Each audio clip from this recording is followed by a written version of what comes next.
Assalamualaikum warahmatullahi wabarakatuh. Perkenalkan, nama saya Ayu Anita Sari dari Institut Agama Islam Negeri Metro, jurusan Tadris IPS. Di sini saya akan membagikan ilmu tentang lingkungan belajar yang efektif.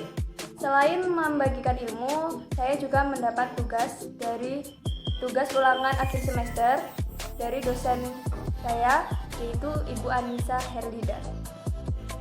Oke, jadi kita akan mengetahui apa sih lingkungan belajar efektif itu. Kemudian faktor-faktor belajar efektif itu apa aja. Terus gimana sih cara belajar efektif di sekolah? Dan cara belajar efektif di rumah pada saat pandemi ini bagaimana? Ayo kita lihat video berikut ini. Lingkungan belajar merupakan wilayah dengan segenap isinya yang berkaitan dengan proses belajar. Lingkungan belajar itu berpengaruh pada proses dan hasil. Jadi prosesnya itu seperti apa dan itu akan mempengaruhi hasil yang akan dicapai oleh siswa. Cara belajar efektif ini berperan penting untuk mengetahui bagaimana suasana belajar agar menyenangkan. Lingkungan belajar itu mempengaruhi proses dan hasil akhir yang akan dicapai oleh siswa. Oleh karena itu, lingkungan belajar efektif itu sangat berperan penting bagi siswa untuk mengetahui bagaimana sih caranya belajar itu supaya menyenangkan, begitu ya. Jadi, faktor-faktor belajar itu ada tempat atau suasana belajar, kemudian waktu, yang ketiga alat-alat belajar, dan yang terakhir pergaulan. Jadi tempat dan suasana belajar yang damai, yang sunyi itu akan mempengaruhi proses belajar. Jadi kalau saya pribadi ya, kalau saya belajar di tempat yang nyaman, contohnya misalnya tempat hening, saya itu akan mudah dalam menangkap proses belajar tersebut, pelajaran tersebut. Kemudian yang kedua itu alat-alat belajar. Jadi alat-alat belajar seperti pena, buku itu akan mempengaruhi proses belajar kita. Nah, bagaimana kalau kita tidak mempunyai pena, bagaimana kalau kita akan menulis pelajaran yang disampaikan oleh guru? Kemudian bagaimana kalau kita tidak mempunyai buku? Bagaimana kita akan mendapat sumber dari materi yang diberikan oleh guru, terutama mahasiswa nih ya. Mahasiswa kalau nggak punya buku ataupun sumber lain itu akan susah untuk menjalankan proses belajar. Kemudian waktu itu tentunya ditentukan ya. Jadi kita nggak selamanya mau belajar kayak misalnya sehari ini tuh belajar 24 jam. No, nggak kayak gitu. Jadi belajarnya itu minimal 2 jam sampai 4 jam, kemudian istirahat, setelah itu nanti disambung lagi. Kemudian yang terakhir pergaulan. Jadi pergaulan itu tergantung pada siswa tersebut, bagaimana siswa itu bergaul. Jika siswa tersebut bergaul dengan anak yang suka bolos, terus suka tawuran misalnya, jadi dia nanti akan terpengaruh seperti itu, dia akan menjadi nakal. Kemudian kalau dia itu gaulnya dengan anak yang baik, anak yang rajin, disiplin, maka dia akan sebaliknya berpengaruh positif untuk dia. Gimana sih biar aku tuh kayak dia? Gimana sih biar aku tuh bisa pinter di kelas, misalnya kayak gitu. Gimana sih biar aku tuh aktif di kelas, begitu ya. Kemudian yang selanjutnya itu ada aspek-aspek lingkungan belajar. Jadi aspek-aspek lingkungan belajar itu ada aspek keluarga, kemudian yang kedua aspek lingkungan sekolah, dan yang ketiga yang pengaruhi itu lingkungan masyarakat. Unit yang pertama itu tentunya lingkungan keluarga ya teman-teman. Jadi bagaimana sih cara keluarga tersebut mendidik anak tersebut? Pertama dia masih bayi, dia itu dididik untuk bisa berjalan, kalau dia jatuh bangkit lagi. Kemudian yang kedua itu kayak dia diajak gimana cara berbicara, ya seperti itu. Kemudian dia diajarkan untuk bersih-bersih sama ibunya, contohnya kayak gitu. Terus diajarin nggak boleh nakal ataupun sebagainya. Kemudian yang kedua itu lingkungan sekolah. Lingkungan sekolah itu yang mendidik guru. Nah, sebagai calon pendidik, kita harus mengetahui bagaimana karakter siswa tersebut. Dengan kita mengetahui karakter siswa tersebut, kita akan mengetahui juga gimana sih caranya belajar yang efektif itu, bagaimana siswa itu biar tanggap gitu, biar cepat dalam menangkap pelajaran yang telah kita berikan. Kemudian yang ketiga itu lingkungan masyarakat. Lingkungan masyarakat itu tentunya berpengaruh berkaitan juga dengan pergaulan. Pergaulannya seperti apa di masyarakat. Jadi kalau anak itu terjun langsung ke masyarakat, dia akan mengetahui problematika atau masalah-masalah yang ada di masyarakat. Nah, bagaimana cara dia menyikapi hal tersebut, begitu ya.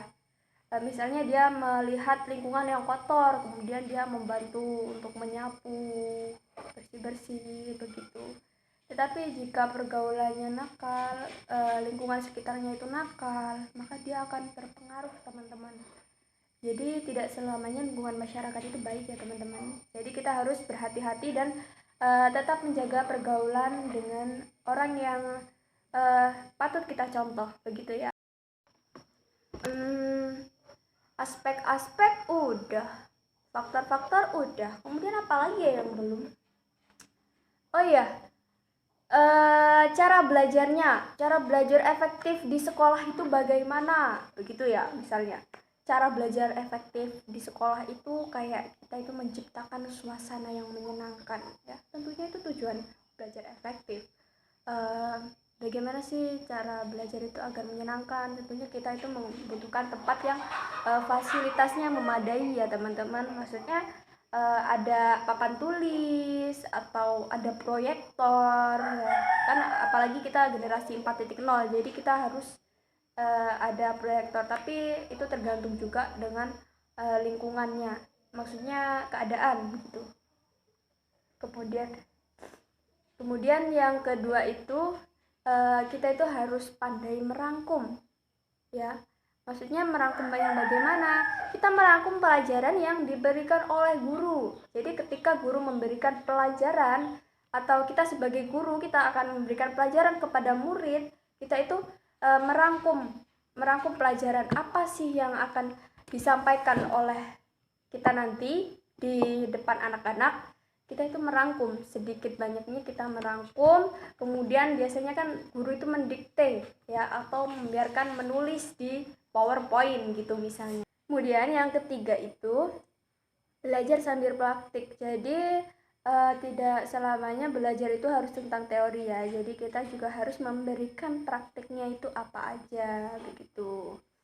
Kemudian yang keempat itu ada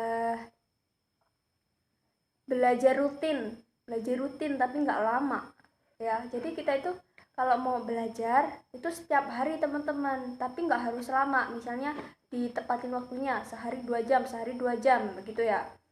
Misalnya belajarnya malam nih, kita punya jadwal harusnya, misalnya jam 8:30 sampai 8:30 itu 1 jam, atau jam 7 sampai jam 9 begitu ya. Tergantung kalian yang mau bagi waktu mau 1 jam atau 2 jam. Kemudian yang kelima itu ada mengutamakan memahami daripada menghafal. Jadi kalau kita menghafal itu kita akan mudah hilangnya gitu materi yang disampaikan itu, atau hafalan kita itu bakalan cepet hilang gitu. Tapi kalau kita memahami apa yang disampaikan oleh guru materi tersebut, maka kita juga akan mudah dalam menangkap pelajaran tersebut. Kemudian mohon maaf saya buka catatan. Kemudian menulis dengan tangan. Dengan kita menulis dengan tangan itu kita akan mudah mengingat, teman-teman. Kemudian yang ketujuh itu menjadikan siswa aktif. Maksudnya menjadikan siswa aktif bertanya. Misalnya kita memberikan PowerPoint ya. Terus gimana sih biar siswa itu biar aktif dalam bertanya. Misalnya kita memberi iming-iming kayak nanti yang bertanya atau menyanggah itu dapat nilai. Nah, itu mereka akan terus berlomba-lomba untuk mendapatkan nilai tersebut, sehingga itu memicu terjadinya semangat untuk belajar begitu. Kemudian yang terakhir, bagaimana cara belajar efektif di rumah pada saat pandemi. Nah, pandemi ini kan berbahaya banget ya teman-teman. Jadi kita itu harus belajar di rumah gitu. Jadi gimana sih caranya? Jadi pertama itu kita harus pilih ruangan bersama ya di dalam sebuah keluarga. Maksudnya untuk anak yang masih kelas 1, masih SD, itu kita harus memberikan ruangan yang nyaman, dimana dia itu bisa berkumpul dengan kedua orang tuanya saat kedua orang tuanya bekerja. Kemudian anak itu akan belajar. Kemudian yang kedua itu tetapkan waktu belajar. Jadi untuk SD misalnya, SD kelas 1 atau kelas 2 itu berikan satu hari minimal 10 menit. Nah, setelah itu, setelah hari kedua nanti kita akan menambah waktu belajarnya, kayak hari besok 20 menit, hari besoknya 30 menit sampai 2 jam. Begitu saja dalam sehari. Karena tergantung usia juga dalam belajar itu. Maksudnya kita tidak harus kayak memaksa anak tersebut untuk terus belajar setiap harinya selama 24 jam, enggak. Jadi kita itu belajar minimal 4 jam dalam sehari, apalagi kita harus menjaga imun kita ya, atau daya tahan tubuh kita dalam situasi pandemi seperti ini. Kemudian yang ketiga itu memanfaatkan alarm. Jadi kayak kita itu mengatur waktu. Kita tuh harus menempatkan, misalnya nanti jam 2 aku harus belajar sampai jam 4. Kita buat alarm jam 2. Terus nanti kan alarm bunyi tuh. Kemudian jam 4 kita juga membuat alarm agar kita nanti jam segini harus selesai. Jadi kita itu bisa untuk menghargai waktu, teman-teman. Kemudian yang keempat itu batasi penggunaan seperti televisi, terus smartphone atau HP ya, pokoknya yang sejenisnya dalam situasi belajar, kecuali kalau belajarnya itu harus menggunakan HP atau TV ya.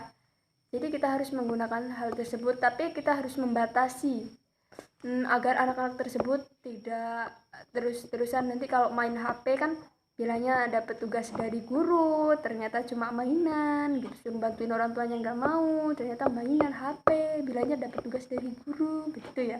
Bisa dilihatlah siapa aja. Kemudian yang kelima, sebagai orang tua itu sebaiknya juga memberikan simulasi ujian. Jadi yang memberikan simulasi ujian itu tidak hanya guru saja. Jadi orang tua itu juga harus memberikan simulasi ujian, kayaknya misalnya hari ini mendapat materi lingkungan belajar efektif. Nah, kemudian orang tuanya itu, orang tua si anak itu dia memberikan simulasi. Jadi kayak memberikan soal-soal gitu, soalnya apa aja, terus nanti diberi nilai oleh orang tuanya. Begitu anak akan semangat. Atau dikirimkan, kalau mendapat tugas dari guru langsung dikirimkan langsung, begitu ya. Sekian dari saya, kurang lebihnya saya mohon maaf. Saya akhiri, wassalamualaikum warahmatullahi wabarakatuh. Oh ya, jangan lupa like, comment, and subscribe guys, jangan lupa di share juga. Terima kasih, thanks for watching.